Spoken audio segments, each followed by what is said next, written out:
कहानी का नाम बाजी की परीक्षा, लालच से परे की यात्रा। नमस्कार दोस्तों, आज हम बात करेंगे एक ऐसी कहानी की जो हमारी मानवीय कमजोरियों और उनसे लड़ने की शक्ति को बखूबी दर्शाती है। ये कहानी है बाजी की परीक्षा की, जो प्रसिद्ध महाकाव्य पश्चिम की यात्रा के एक अहम हिस्से से जुड़ी है।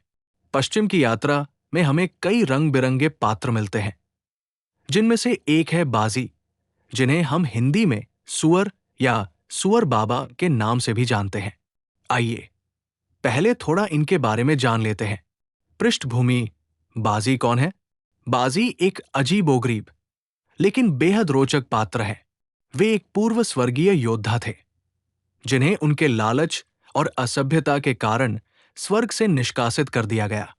उनका रूप सुअर जैसा है, इसलिए उन्हें सुअर बाबा कहा जाता है। हालांकि वे कभी कभी अपनी हिंसक प्रवृत्ति दिखाते हैं, लेकिन उनका दिल भी बड़ा है।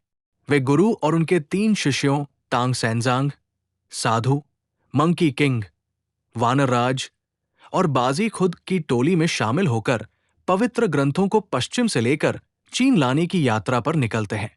कहानी की शुरुआत: लालच की लड़ाई। बाजी की सबसे बड़ी कमजोरी थी उनका अत्यधिक लालच और भक्षण की इच्छा। वे खाने पीने के मामले में बहुत लापरवाह और कभी-कभी असंयमित हो जाते थे।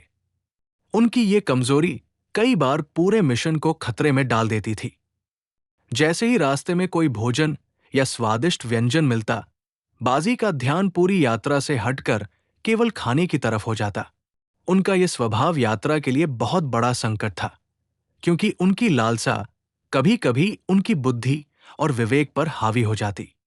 संघर्ष: लालच से उत्पन्न खतरा।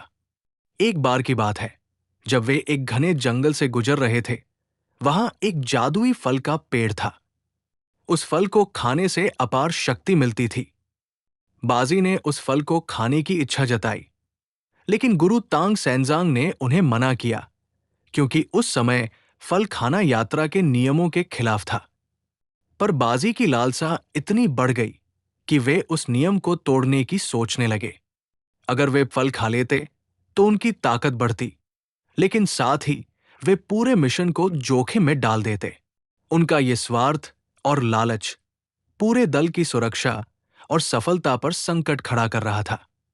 मोड़: कर्तव्य बनाम लालच। यहां कहानी में बड़ा मोड़ आता है।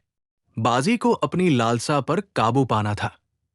गुरु और अन्य साथी उन्हें समझाते हैं कि ये यात्रा केवल व्यक्तिगत सुख और भोग के लिए नहीं है, बल्कि ये एक उच्च उद्देश्य के लिए है: पवित्र ग्रंथ ले आना, जिससे हजारों लोगों की जिंदगी सुधरेगी। बाजी ने अंततः अपनी इच्छा को दबाने का निर्णय लिया। उन्होंने अपने कर्तव्य को अपनी लालसा से ऊपर रखा। ये निर्णय बाजी की सबसे बड़ी परीक्षा थी। उन्होंने अपने आप को नियंत्रित कर दिखाया कि सच्चा बल अपने मन पर विजय पाने में है, न कि केवल बाहरी शक्तियों में। इस मोड़ ने पूरी यात्रा की दिशा बदल दी, क्योंकि अब वे सभी एकजुट होकर अपने उद्देश्य की ओर बढ़े। नैतिक शिक्षा: आत्मसंयम ही तीर्थयात्रा का पहला कदम है। इस कहानी से हमें ये सीख मिलती है कि चाहे हमारी इच्छाएं कितनी भी प्रबल क्यों न हो, हमें उन्हें नियंत्रित करना सीखना चाहिए। चाहे वो लालच हो, क्रोध हो या कोई भी अन्य भावना, आत्मसंयम ही किसी भी यात्रा की पहली और सबसे महत्वपूर्ण सीढ़ी है। बाजी की तरह यदि हम अपनी कमजोरियों से लड़ना सीख लें, तो हम अपने जीवन के हर लक्ष्य को पूरा कर सकते हैं।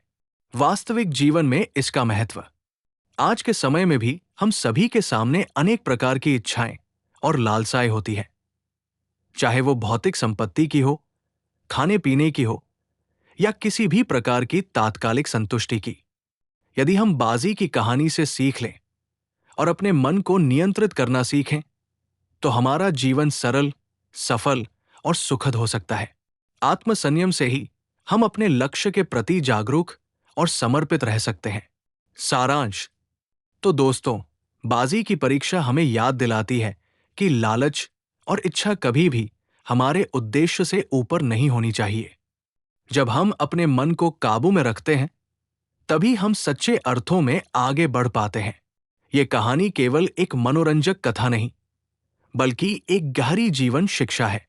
आशा करता हूं कि आपको ये कहानी पसंद आई होगी और इससे आपको अपने जीवन में आत्मसंयम की महत्ता समझ में आई होगी।